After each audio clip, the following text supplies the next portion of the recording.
Okay, so I want to do a little extra quickie in here. Unscheduled video, it'll be called number 4 or something like that.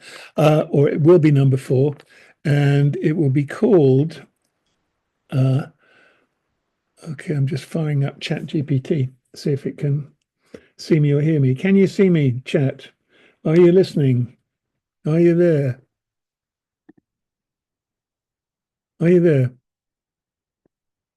Yes, I'm here and listening. Okay, Ready cool. to assist? Cool. What's on your mind? What's on my mind? Well, okay. So I'm recording another little quick video, and I'm recording it before tomorrow because we have a progress review. And I thought in any project you have progress reviews, and this is kind of good timing because we've just done this session on feasibility study, and the progress review is about how good our feasibility study is, whether it's going to complete the feasibility phase and set us up properly for our business planning phase, for which we hope to get some more funding. And I got a few thoughts on this. We will have a formal report in our progress review because it's, how we're doing against funding and deadlines and things that we promised to do and our schedule and all the rest of it. But there's also, at the end of the feasibility study, we've got a bunch to report on. I'm not even sure which order to speak about them in, but I did make a list. First is that we are developing this collaboration process of reporting. That sounds like a great plan for your progress review. Capturing your thoughts in this video is a fantastic way to prepare. If you've made a list of what to cover, we can structure it together. Here's an outline you could follow. 1. Introduction. Briefly explain the purpose of the progress review and its importance for transitioning from feasibility to business planning. 2. Feasibility study achievements. Highlight key milestones, partners engaged, findings and gaps addressed. 3. Learnings and challenges. Share any insights from the feasibility phase and areas that need strengthening. 4. Next steps. Discuss how this sets the foundation for the business planning phase and what will be needed to proceed, e.g., funding, community engagement. 5. Call to action. If relevant, encourage feedback or participation in upcoming steps, like the March community event. If you'd like, I can help you refine your points further based on your list. What's next on your mind? Okay, that's cool. Simple. I would give you a few things that I want to add in, and then you could throw it into a document that's good enough to hand in as a progress review. So the first thing, one of the things that you mentioned there, trying to remember which one it is, it doesn't matter. We've got this collaborative process that we're developing. Let me know what specific points or details you'd like to include, and I'll make sure to weave them into a structured progress review document that's ready to hand in. Go ahead with your additions and we'll shape it all together. There we go. So the first is that we have got this process and it's identifying some of the issues. And funnily enough, right now, the government is running this community consultation on scaling up community energy. And Community Energy England, the sort of trade body for all these community energy groups, held a annual conference recently in Bristol. And unfortunately, this whole consultation simply didn't appear on the agenda. It wasn't mentioned. I gather stuff's going on behind the scenes, but this is an issue that the whole community should be involved in.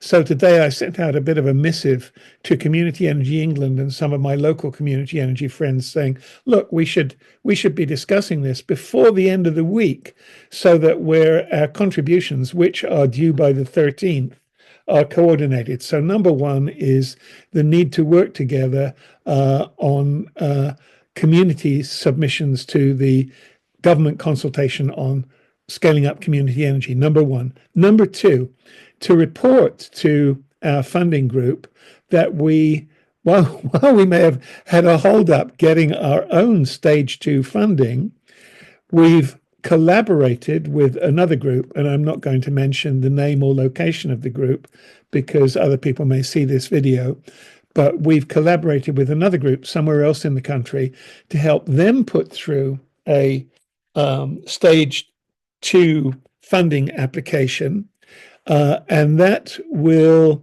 and they they haven't heard officially, but they have heard that they will hear officially that they've been successful. So they're going to have £100,000 to develop a wind turbine and a solar farm, and to develop some solar on roofs using our model. So that's cool. Next is that we have reported to Community Energy England that we can't use their These are great points to include in the progress review. Here's how we can integrate them into the document. Hey, I'm going to click here. Progress review report, feasibility study phase. Click 1, overview. I just clicked to interrupt because I've got more, and by the time I've finished, then you can just spin the whole thing out. So I have reported to Community Energy England, I should add that in, that we'll not be using their Pathfinder Places project, trying to replicate that alongside our rooftop solar model and storage, because we simply don't yet know what the savings, if any, will be from doing retrofits with heat pumps as well as solar and storage. Got it. And you're noting that you've reported to Community Energy England. Okay, thank you very much. I'm going to keep going. Keep getting it, and I'll keep telling you stuff, and at the end you can feed it all in. So that's important in our progress review to report this, because what we're effectively doing is de-risking our project by cutting out the riskiest bit. And the riskiest bit of the Pathfinder Places project is they're only doing 3 houses in their pilot. It's just not enough to be at a scale that demonstrates anything useful. And they're planning to have an energy trading scheme, but how do you trade energy between just 3 houses? So we're not wanting to laugh at it, but we're certainly not going to adopt it until it looks a lot more solid. They've got a conference coming up, so it may yet come back in the frame. But right now we're taking it out of the frame and turning our pilot into a smaller number of houses. Next, we heard at a recent conference also in Bristol, run by the Bristol Climate and Nature Partnership, that Bristol has a shortfall in getting to net zero of 400,000 tons. We heard this from James Lancaster, and it was reported that Alex Minshall at the council was saying it would cost some billions to fill in this gap.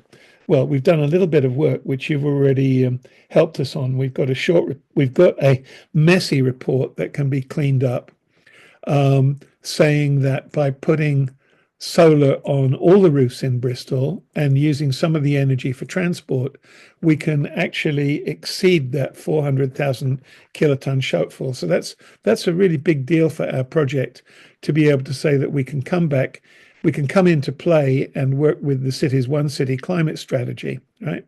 Still got one more to go. And that is that we appear to have an open door with a large energy company. Again, I won't mention it right now because this will be publicly circulated or available anyway. But we've did a presentation to some directors of a large energy company as part of a funding scheme that they have, and they found our project to be ambitious, realistic, scalable, viable, and all the rest of it. And rather than immediately give us simply grant funding, they said that they wanted to work with us on to work with them on an energy futures team. So all of those things, I think, are really pretty good news to report at our progress meeting. Iris will be putting in some formal stuff. So a little bit of feedback from you now, and then what would be great is if you can knock out a report, which I will put in the notes for this video. So the video will appear giving my late night rant, but we've managed to keep it. We're only up to 11 minutes, so this is a less than 15-minute update on progress. That's pretty good. So we all of this is building on our feasibility study and feeding right into business planning. If we've already got a framework that we can extend with these videos, where we can put a section in this case on progress reports themselves. So in 15 minutes, I'm able to talk through the main progress points that we've made, and you're going to be able to knock out a report, and we're going to be able to show that to other people. And the exciting thing from the other videos that we've already done, we're starting to get feedback. So we're getting comments from like people in Australia, totally unexpected, some of them completely positive, and some of them, gloriously insulting. But it makes for a lively interaction. So what do you think? Say a few words, and then let's have you knock out a report that we can include in the notes with the video. Thank you. This has been fun.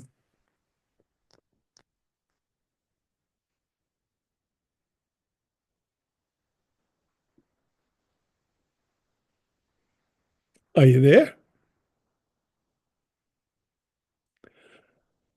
Well, this has happened before, and it's embarrassing. But the beauty of it is that I can just feed you the transcript and type in an instruction, and you'll be able to do the report anyway. So I'm going to shut this down now, post the recording on YouTube, download the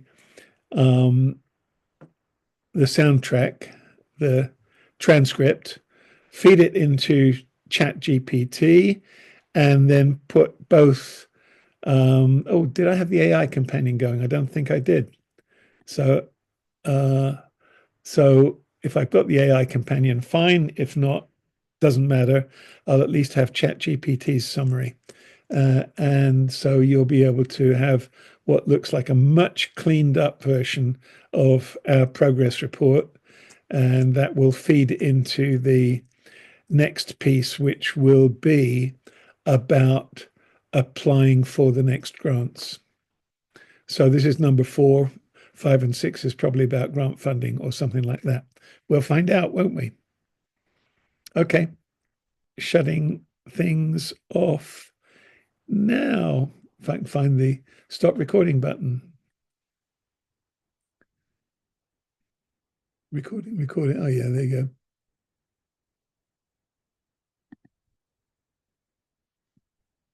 Maybe not. Where is it? More. Transcript. Okay, that's about language. Okay. It's exciting learning about these tools. By the time I start doing this with other people, it will all make more sense. Gets rid of ChatGPT, or doesn't. And I'm still looking for the recording button. It should be under More. Support live streams, polls, docs, captions. Anyway, I'm just going to end it. That'll do it, won't it? End the meeting. Thank you.